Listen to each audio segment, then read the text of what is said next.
এই বাবু ইডলি আয়। ঠিক আছে মা, আনছি।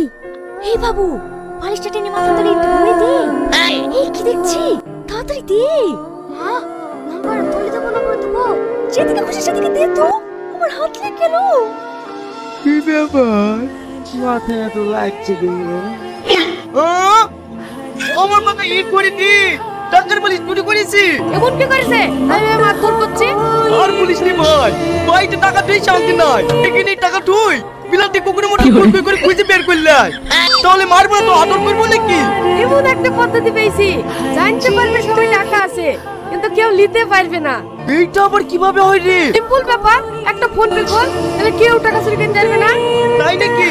তাহলে তো খুব ভালো জিনিস, আমাকে একটু শিখিয়ে দে। শিখবি? তাহলে তুই আমার বাড়িতে আয়, এ টু জেড সব শিখিয়ে দেবো। এই বাপে কি করে টাকা চুরি করে ফুচকা খায় তাও আমি দেখছি। চলো ভাই।